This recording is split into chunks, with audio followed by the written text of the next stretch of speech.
Parole de la semaine. La vraie grâce de Dieu enseigne la soumission à l'autorité. Zach Pounen, 19-10-2025. Dans la première épître de Pierre, l'apôtre Pierre parle abondamment de la soumission. Un homme qui fait l'expérience de la vraie grâce de Dieu se soumettra toujours à l'autorité, où qu'il aille. Il n'aura aucune difficulté avec la soumission. Le péché a trouvé son origine dans la rébellion, bien avant la création d'Adam.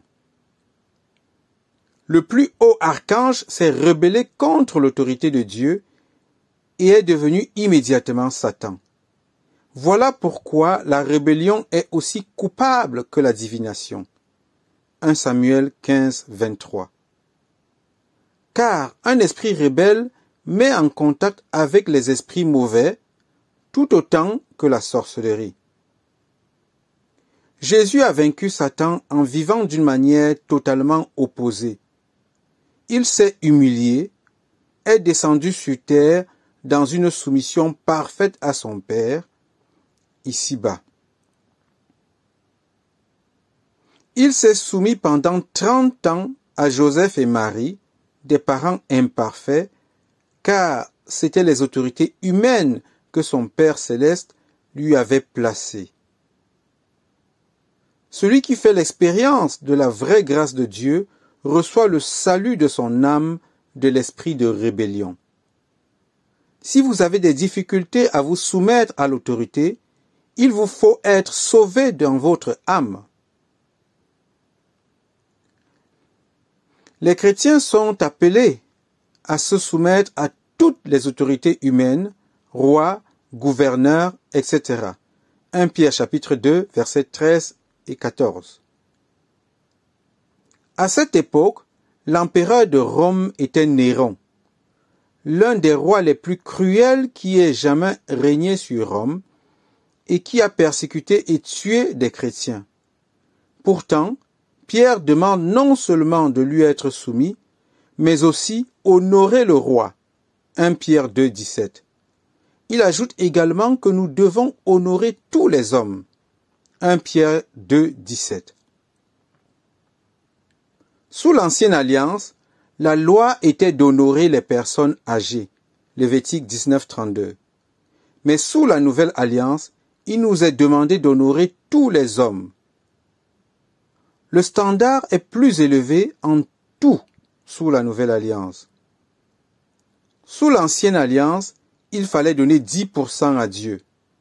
Sous la nouvelle alliance, nous devons tout lui donner. Luc 14, 33. Sous l'ancienne alliance, un seul jour devait être sanctifié, le sabbat. Sous la nouvelle, chaque jour doit être saint. Sous l'ancienne alliance, le premier-né mâle devait être consacré à Dieu. Sous la nouvelle, tous nos enfants doivent être consacrés à Dieu. Un homme qui fait l'expérience de la grâce de Dieu n'a aucune difficulté à honorer tous les hommes.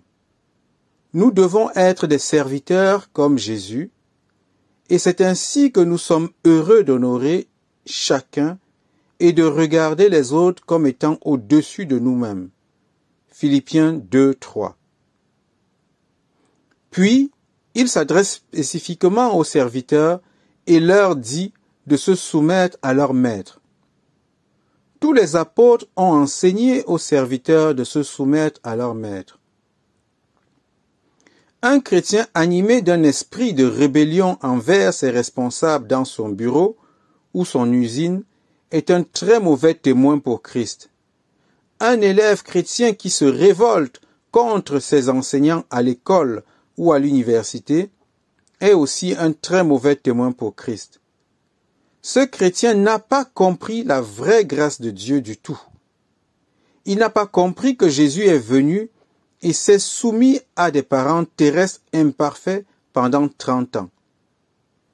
C'est une leçon que nous avons tous besoin d'apprendre. Serviteurs, soyez soumis à vos maîtres avec un entier respect. Si vous travaillez dans un bureau, une usine, une école, un hôpital ou tout autre lieu, vous devez montrer du respect à ceux qui sont au-dessus de vous en ce lieu. Nous devons enseigner à nos enfants à respecter leurs enseignants, non pas à se liguer avec d'autres enfants pour se moquer des enseignants. Les serviteurs doivent apprendre à montrer du respect non seulement à ceux de leurs maîtres qui sont bons et doux, mais aussi à ceux qui sont déraisonnables.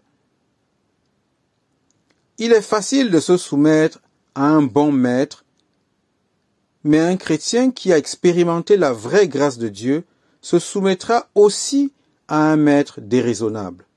1 Pierre 2, 18. C'est justement lorsque vous vous soumettez à un maître injuste que votre lumière de chrétien brille. Une chandelle allumée n'est pas facilement visible en plein jour, mais la nuit, chacun peut en voir la lumière. De même, la lumière d'un chrétien se voit le plus dans les ténèbres. Il n'y a aucun mérite à supporter patiemment une punition quand on a fait le mal. Mais si, pour avoir fait ce qui est bien, vous supportez la souffrance avec patience, c'est une grâce devant Dieu. 1 Pierre 2, 20. Souffrir injustement est l'un des grands thèmes de la lettre de Pierre. Il poursuit en disant que c'est exactement ainsi que Jésus a souffert.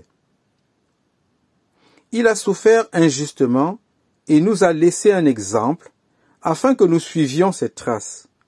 Nous sommes appelés ici à marcher sur ses traces, lui qui n'a point commis de péché et dans la bouche duquel il ne s'est point trouvé de fraude.